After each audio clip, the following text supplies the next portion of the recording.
tamales o sea, esas son prácticas, pues, que nos definen, porque lo que mencioné son puras comidas mexicanas.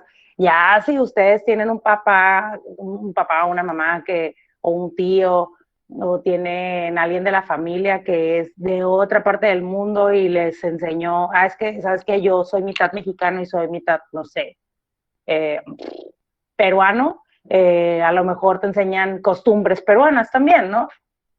Entonces, o sabes que soy mexicano, pero mi mamá es mestiza y mi papá es maya, o sea, es maya, o sea, es puro. Entonces, resulta que a lo mejor aprendes el tipo de maya que habla tu papá y también es una práctica de costumbre, ¿no? O sea, por ejemplo, ustedes aprenden español, ¿de dónde lo aprendieron? De sus papás. Y sus papás son bilingües, a lo mejor ustedes también lo son. O si vivieron en el otro lado, o sea, que vivieron en Estados Unidos y se regresaron o allá nacieron y se vinieron para acá, es posible que ustedes sean bilingües de nacimiento o vivieron en otro país donde hablan otra lengua, ¿no? Entonces, esas prácticas de costumbres muchas veces son en el núcleo familiar, a veces son en el núcleo de la comunidad o a veces son nacionales o son regionales. Por ejemplo, nosotros aquí en el norte, hasta tenemos un acento específico, decimos ciertas cosas que no se dicen en el sur y en el sur sí. Por ejemplo, cuando te sobra dinero de algo que compraste, ¿cómo le decimos a eso? Aunque no me prendan el micrófono, aquí los estoy viendo. No, Feria. ándale, yo le digo feria y la gran mayoría de ustedes le dice feria, hasta donde le entiendo, porque vas a la tienda y, ¡ay, mi feria! Los escucho gritar, ¿no? Bueno, ya no, porque ya se me olvidó cómo se les suenan las voces, es que me prenden el micrófono para opinar al rato, ¿no? Y vas al centro y dices tú, que la feria, y te dicen, o, ay, ¿no tendrás feria de 100 pesos que me des? Y entras un Oxxo y estás allá en la Ciudad de México, estás en Guadalajara y se quedan así, pues ahí te va a sacar un payaso a ver si te gusta, o sea, no, ¿cuál feria? ¿De qué estás hablando? Y para ellos es cambio, ¿no? Es lo que te sobra, o lo que te sobra, ¿no? Entonces están las formas de hablar por regiones, o por ejemplo, nosotros hablamos español, en Argentina hablan español, en Chile hablan español, pero es un diferente español, ¿no? Y la conservación puede ir desde la lengua hasta ciudades enteras, ¿no? Documentos, pinturas, ropas. Por ejemplo, las ropas de Frida Kahlo están expuestas, sus obras. Vas a un museo y te encuentras que están conservando, no sé, la guitarra de Jimi Hendrix o están conservando uno de los violines que usó Stradivarius, ¿ok? Entonces, o un piano de Beethoven, o el penacho de Moctezuma, por ejemplo. O sea, puede ir desde objetos, prácticas, hasta, como les dije, ciudades enteras, ¿no? Entonces dice que la conservación se utiliza para referirse a la tarea, o el término de conservación se utiliza para referirse a la tarea en la que expertos llevan a cabo el mantenimiento de todo tipo de obras y se encargan de realizar las tareas de restauración que sean necesarias, obviamente, pues para que se siga conservando algo. Dígase que, por ejemplo, la Catedral Metropolitana en la Ciudad de México se está hundiendo porque está sobre un relleno, sobre un banco de tierra, que está sobre unos vestigios de edificios, pues, mexicas que estaban ahí.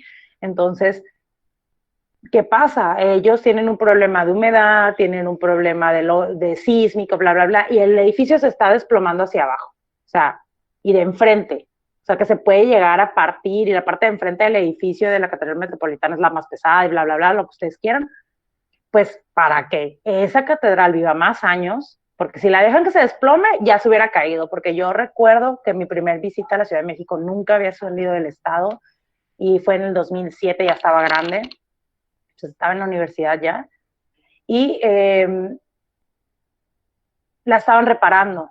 Dije yo, ay, qué raro este edificio, o sea, tiene un montón de... Dije yo, ya entendí después, dije yo, tiene muchos andamios, la están arreglando.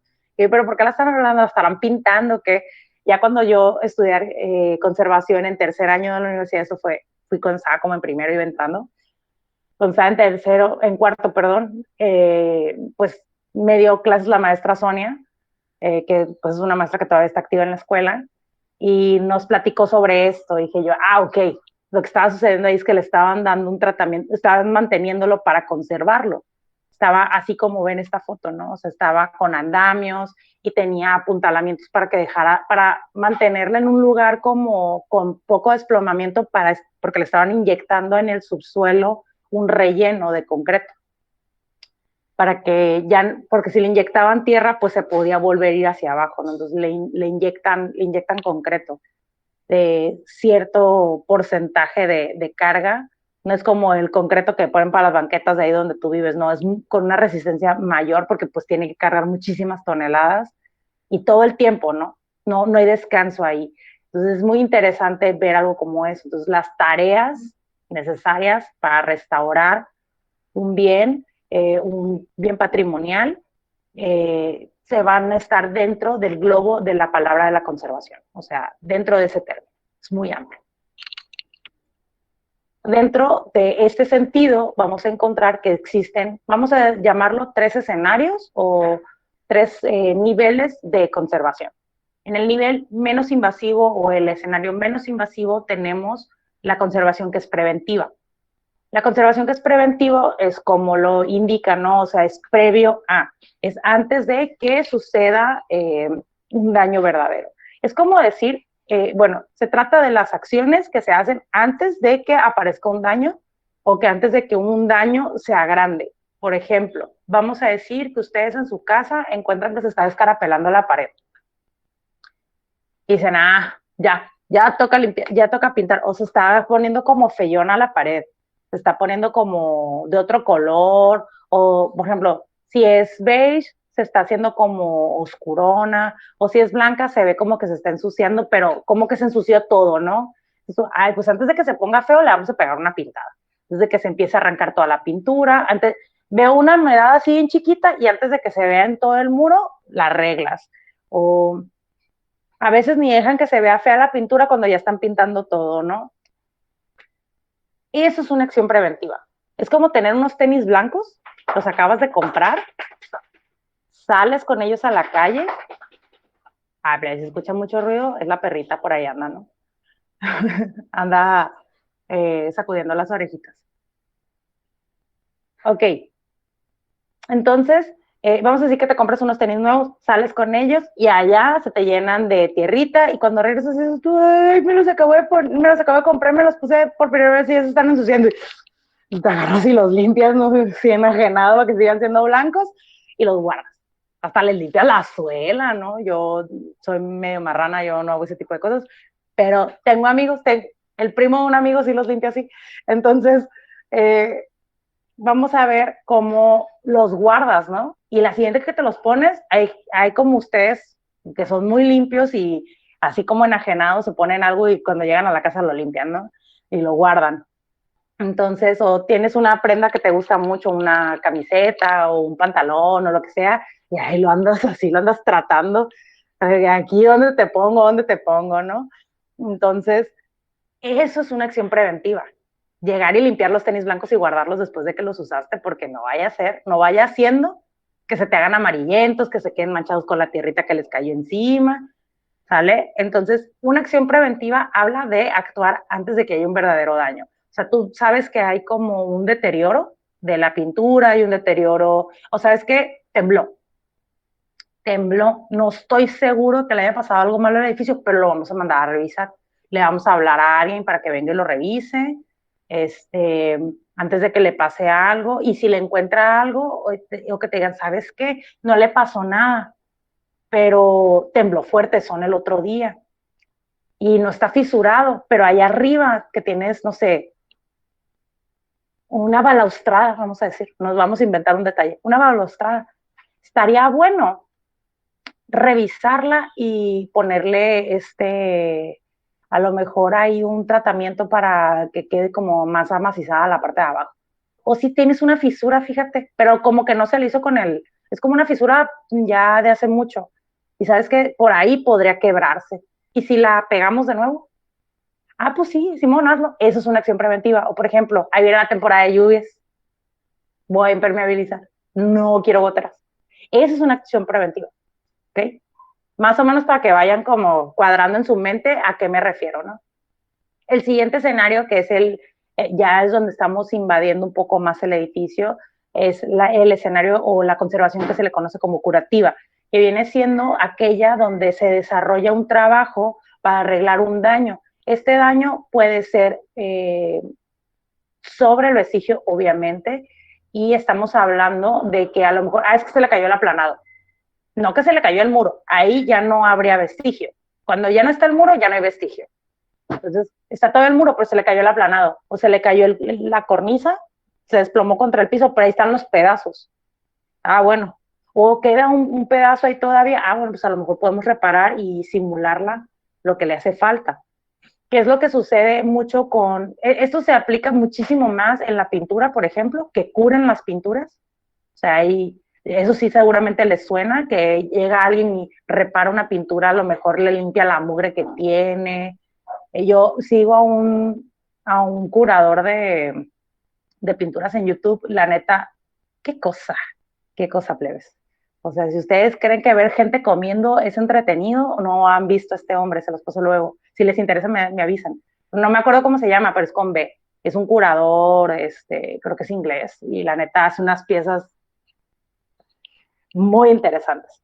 Y te das cuenta de a los químicos, los procedimientos que utiliza para reparar una pintura que dices tú, pero yo la veo bien y nada que le limpia la grasa que tiene desde hace 10 años porque fue la última vez que la curaron o que tiene 20 años o 50 años o 80 años que no la han curado y que cómo le arranca pedazos de grasa, o sea, la grasa esa que le quitas arriba al caldo después de que se enfría al día siguiente, al menudo así, la costra que le viene guanga.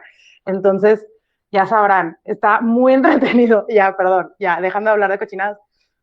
Entonces, en el espectro de la curación, tenemos un momento en el cual, vamos a decir, si lo equiparáramos con el cuerpo humano, sería, es que me siento agripado, siento que traigo gripa. Me voy a ir al doctor para que me recete algo o voy a tomarme un antigripal o a ver qué hago, pero hago algo, ¿no? Para sentirme mejor. Ya no preventivo, porque preventivo sería estar tomando vitaminas, estar bien hidratado, que no sé qué, para que no te dé gripa.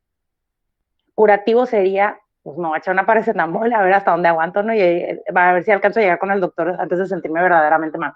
Entonces, eso es curativo. Vamos a decir, imagínense que se rompen un pie, se van a quedar con la patita ahí seca igual que las palomas cuando se las rompen. Pues no, vas a ir al doctor y dices, ¡ah, me quebré el pie! Vas a ir al doctor a ver, a ver si te pone uno nuevo, a ver si te lo acomoda en su lugar, a ver si te pone una pata biónica, a ver qué, pero vas a ver qué se va a hacer para solucionar la cosa porque ni modo que dejes de caminar, ¿no?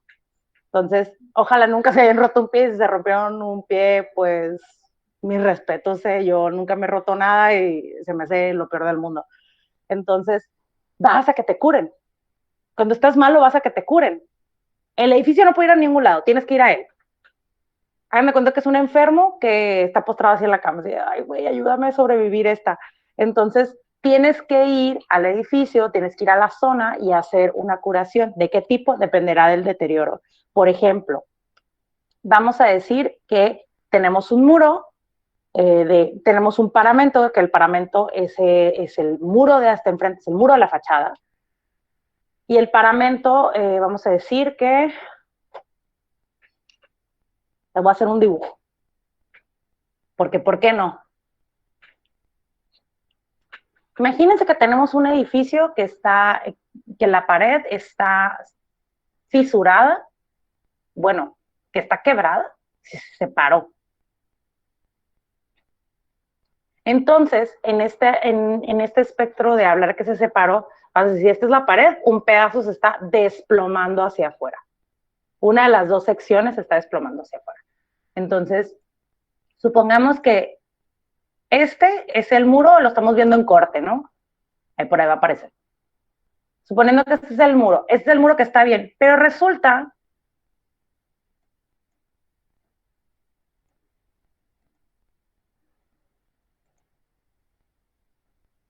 que el otro pedazo se separó y se está yendo hacia afuera. O sea, se está desplomando, ese sería el término correcto, ¿no? Se está desplomando. Entonces, ¿qué sucede aquí? Ahí está el muro. Si no estuviera fisurado, o si no estuviera fisurado y a lo mejor se está hundiendo de abajo, no presentarían este daño. Y a lo mejor se quebró de arriba el techo también. O sea, se separaron, pues, así como se separó en este pedazo del muro. Algo está sucediendo. Y a veces es muy, muy poquito, a veces es mucho, a veces así cabes por en medio. Literal, hay muros que se separan suficiente como para caber por en medio, y hay otros que presentan, o sea, le ves el relleno así al muro, todo el relleno del grosor del muro lo ves para afuera, y hay veces es un pedacito nada más y dices tú, no, no, no, aquí se está desplomando, tengo que hacer algo al respecto, ¿no? Entonces, aquí hay una técnica que se llama coser el muro, o coser. Denme un segundo.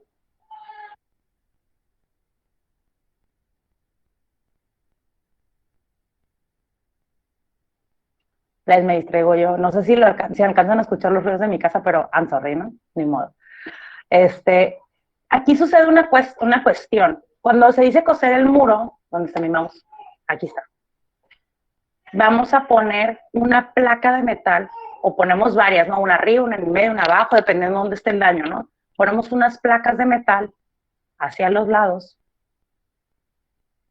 en donde aparte se va a perforar el muro, se va a perforar en varias ocasiones, como si fueran los tenis, donde metemos las agujetas y se hacen unas perforaciones, y esas perforaciones se rellenan con varillas.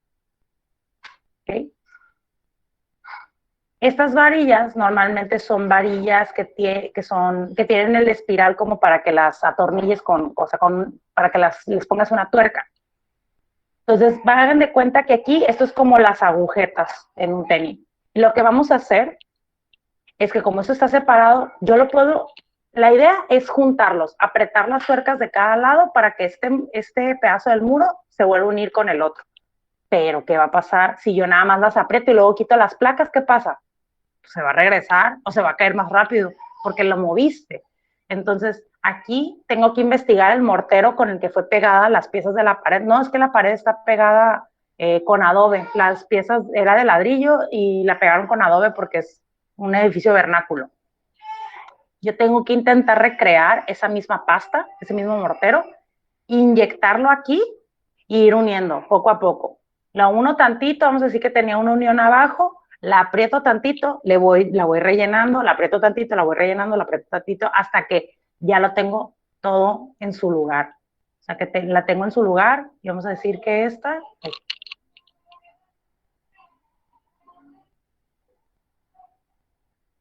Ahí no se me va a mover. Bueno, supongamos que esa placa ya queda acá. O sea, se va acercando, se va acercando. Y ya lo que yo puedo hacer es cortar la varilla por afuera de la placa, o puedo quitar la placa y cortar cortar al ras del muro para que quede lo más natural posible, o sea, que quede lo menos invadido, pero siempre quede el vestigio de la varilla ahí.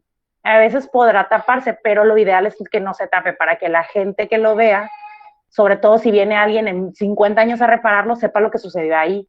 Entonces, tú ves fotografías de las pirámides y ves cómo en algunos pedazos donde le volvieron a pegar la capa de afuera de las piedras, ves que tiene las piedras grandes y en el medio tiene un surco en blanco, pero tiene un montón de piedritas chiquitas en el medio.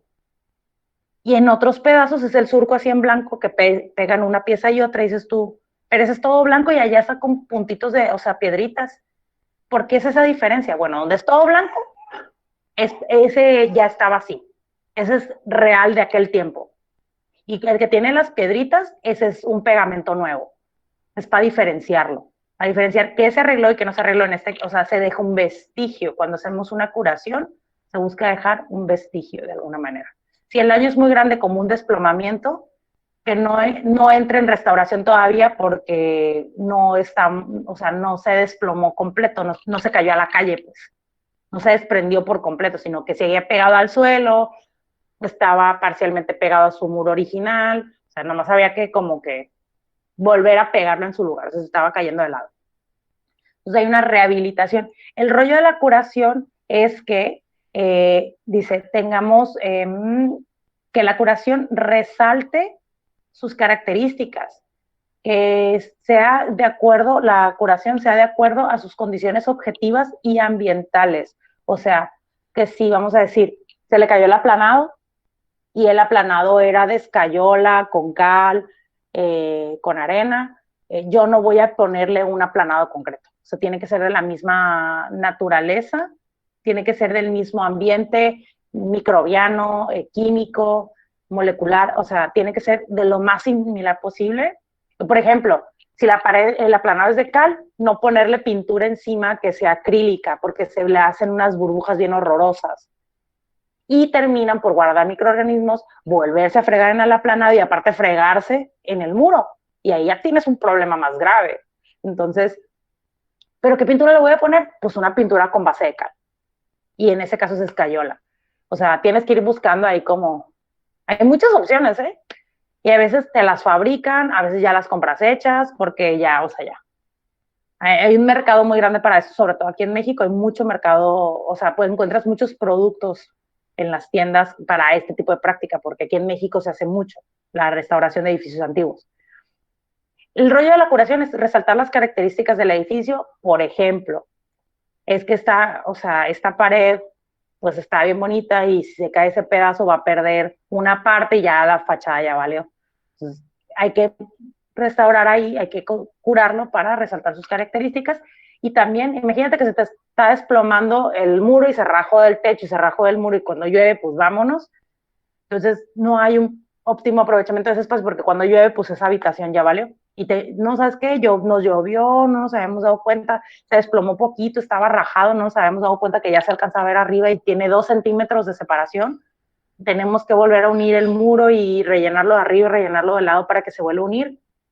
Pero por mientras, esa habitación, sacamos los muebles, no se puede usar, la tenemos clausurada, es un desastre, la casa está apestando humedad, se está echando a perder todo. Y dices tú, no hay un buen aprovechamiento del espacio ahí, no hay una habitabilidad bien, porque está ese problema, ¿no? Entonces dices, pues la reparamos, la curamos y entonces ya puede volver a sus funciones esa habitación o todas las habitaciones que estén relacionadas a ese daño, vamos a decir. O por ejemplo, es que perdió todo el aplanado por adentro del edificio o perdió todo el aplanado por afuera. Si pierde todo el aplanado por afuera, dices tú, la habitabilidad no la daña, pero si llueve, no tiene aplanado, se llena de humedad por afuera, esa humedad se transmina hacia adentro, adentro pierde la aplanado y entonces tenemos un problema de humedad y luego los hace asmáticos a los habitantes, se frieguen los muebles, bla, bla, bla, se transmina hacia el techo, se pasa al suelo, se frieguen los otros muros, ya valió. No o sea, todo lo que puede conllevar que pierda una aplanada exterior, por ejemplo, o un entortado superior.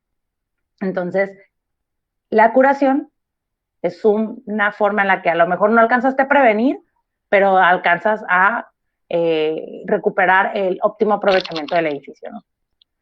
Y en el caso de la restauración, que es el escenario más invasivo, que es es básicamente, dice, el término es básicamente relacionado a las acciones donde están destinadas a permitir que cualquier obra, aquí estamos hablando obviamente, ya lo dijimos, pinturas, esculturas, o sea, hablar incluso de fotografías muy antiguas, films, libros, dibujos, edificios, o sea, desde la cosa más mínima hasta como ciudades enteras, ¿no? Y dice, está destinada a permitir que cualquier obra se pueda apreciar y comprender de una manera mucho mejor. Imagínense que tú te encuentras con la Mona Lisa y la Mona Lisa no la cuidaron y tiene como 600 años esa señora y tiene la cara llena de grasa porque la tenían arriba de una chimenea, cerca de una cocina, en una casa. Así no poniéndoles un ejemplo de las reparaciones de pintura que vi en el canal de YouTube que les digo, así no, y que real sucedió con una pintura y, y luego la mandan a reparar y le quitan 50 kilos de grasa y tierra que tenía encima y entonces no y aparecen detalles que no se veían porque estaba cochina la pintura. Y lo mismo pasa con el edificio, o sea, vamos a decir que cuando encontraron la pirámide del Tajín, la de los nichos, la pirámide de los nichos, la encontraron tenía hasta un árbol en el centro así, pero estaba toda llena de maleza. La estructura de Calakmul estaba toda llena de vegetación, hasta que la limpiaron, se dieron cuenta de que, aquí hay un edificio, aquí hay algo. Entonces, hay algo hecho por el hombre. Entonces, la empezaron a limpiar, le quitaron toda la maleza y se dieron cuenta de que había algo que comprender debajo de la maleza, ¿no? Entonces, empiezan a aparecer los detalles y empezaron a aparecer, mira, esta piedra va aquí, esta piedra va acá. Entonces, empieza a apreciar y a comprender mucho mejor, ¿ok? Y esa es una tarea ya de restauración, ya estás poniendo cosas en cierto lugar. Entonces, la restauración más sencilla es devolver un elemento original a su lugar. Vamos a decir, una iglesia barroca, con los 50 millones de ángeles que tienen por todos los querubines y un ultra barroco, imagínense, así como una iglesia tequitqui ahí llenita, así retacadita de detalles, todo el techo y que de repente tiembla, porque luego esas iglesias están por allá, que en Oaxaca, que en Puebla, que en los lugares donde tiembla, pues.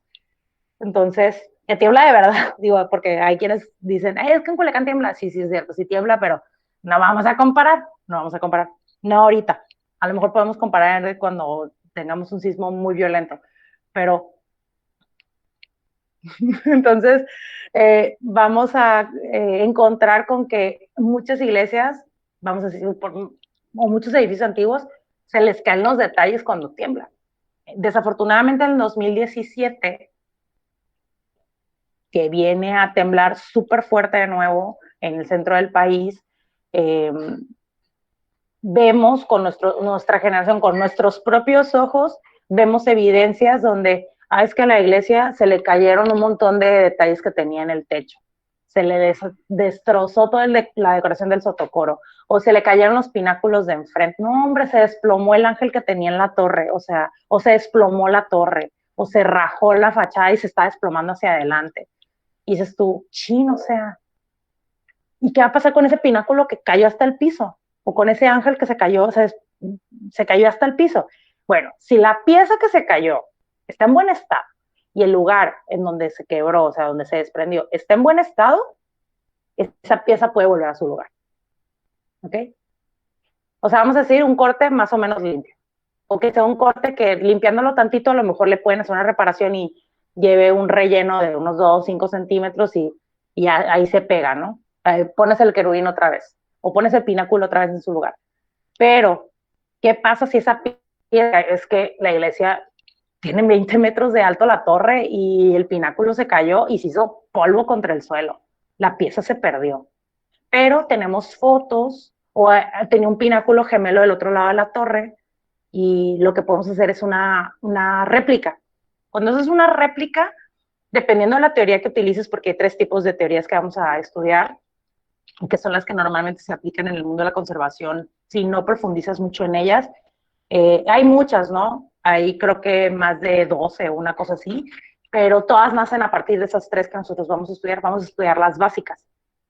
Y que son más que suficientes porque ya dependerá de tu ingenio profundizarlas en cierto sentido, ¿no? Pero estas teorías te indican, una te indica, no, pues así, si ya se le cayó, ya déjala así sin el pináculo. Y otra te dice, no, ¿sabes qué?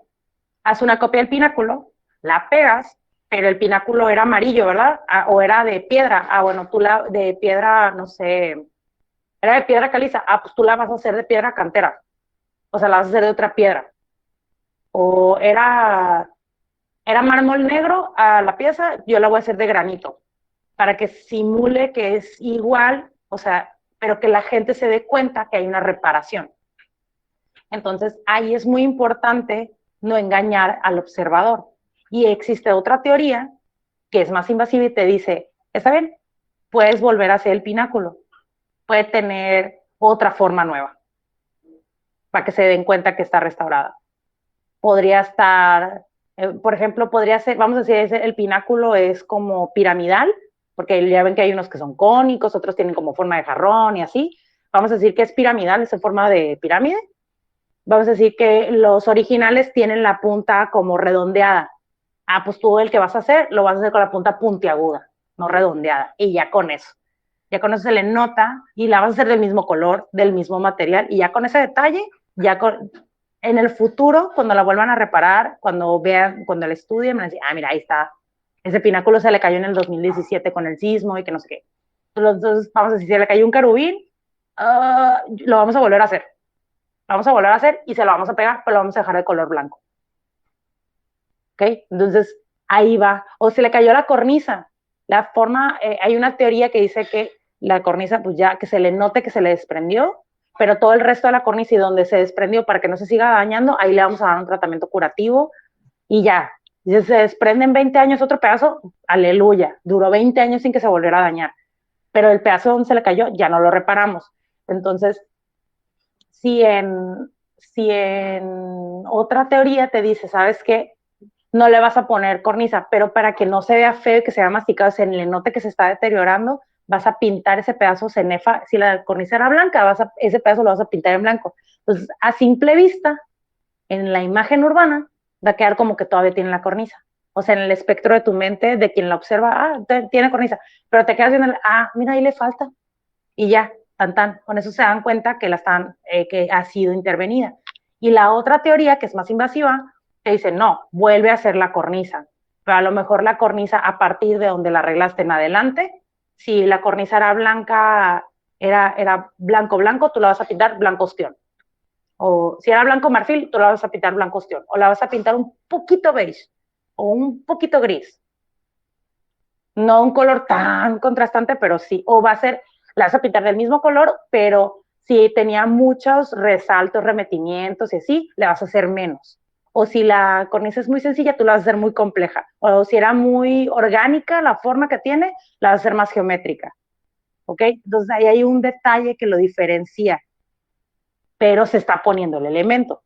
Entonces ahí va, por ahí va la cosa de la restauración. Entonces, básicamente la restauración engloba también sus propios niveles de que sea muy invasivo o poco invasivo según la teoría que utilices. Y dice que es un medio técnico de intervención a fin de mantener y transmitir al futuro transmitir al futuro el patrimonio cultural, ¿no? En toda su integridad posible, ya sea en calidad de ruina, ya sea, por ejemplo, seguramente recordarán una iglesia que está en Puebla, que es una iglesia barroca, que es uh, que tiene 3 naves en el centro, pero que no tenía techo, y que la parte de abajo estaba con césped. No re, te, Tecolula, es con T. Perdón, amanecí muy mala con los nombres el día de hoy. Nos hace falta tomar más Centrum.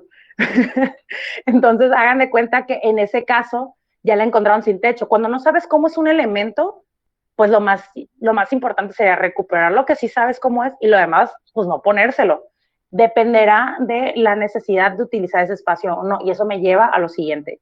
Digamos que la restauración nos deja con 2 grandes subcategorías, que hay mucho en el medio, pero vamos a decir que hay 2 subcategorías para ir como profundizando un poco, o sea, de paso a paso, porque cada vez es más complejo.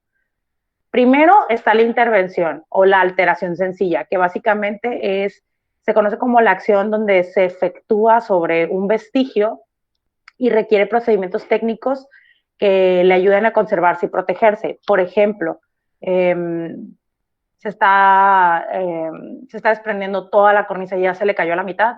¿Sabes qué? Como ya se le está cayendo toda y ya lleva la mitad, pues sí le vamos a poner el resto de la cornisa porque se ve bien rara que hasta la mitad no tenga, entonces se ve peor. O sea, la quitamos toda, pero la de aquel lado está en buen estado. Entonces, un elemento en buen estado no se lo puedes quitar, o sea, no es justificable. Y nada, no te lo va a aceptar. Si estás loco, piensa en otra cosa, a ver qué se te ocurre, a ver, sigue trabajando, regrésate para atrás. Entonces, no te permiten quitarle algo que está en buen estado. Entonces, ahí la solución sería, o dejas que se vea que está incompleto, como en el caso de esta iglesia que les decía que le falta el techo, pero se mantienen los apoyos, se mantiene. Entonces, eh, tenemos esta situación en la que bien pudieron decir, ¿sabes qué? Mejor hay que ponerle el techo, porque hay la necesidad de una habitabilidad. Es que sí lo tenía, o tenía la cornisa, o tenía la puerta, o tenía la reja, o tenía el muro, o tenía el apoyo, y sin ese apoyo él tenía apoyos de madera y resulta que se le pudrió el uno y se vino abajo con una lluvia y resulta que era el que cargaba más peso y vámonos, se trajo como, se le hizo un hoyón en el techo. Entonces ahí dices tú, ¿qué hago? A lo mejor tienes que poner un elemento nuevo a fuerzas, pues para recuperar la habitabilidad de ese espacio. O se le cayó un pedazo del techo nada más. Dejamos ahí la gotera y cuando menos lo pensamos, nos fuimos de vacaciones en tiempo de lluvia, regresamos y había un hoyón en el techo. Y resulta que es un edificio patrimonial que se necesita mantener, ¿no? Este, o cerró, por ejemplo, aquí en el centro de Culiacán hay un edificio que está catalogado como edificio histórico y tiene una muy mala historia. Resulta que seguido tiene un récord que en un año 7 veces diferentes camiones, como dan vuelta ahí, se estamparon contra la fachada. Es una tortillería que está en el centro de Culiacán, por la calle, creo que es Teófilo Noris, con Escobedo, creo. Hay una tortillería ahí y es un edificio academicista y está catalogado y es parte de la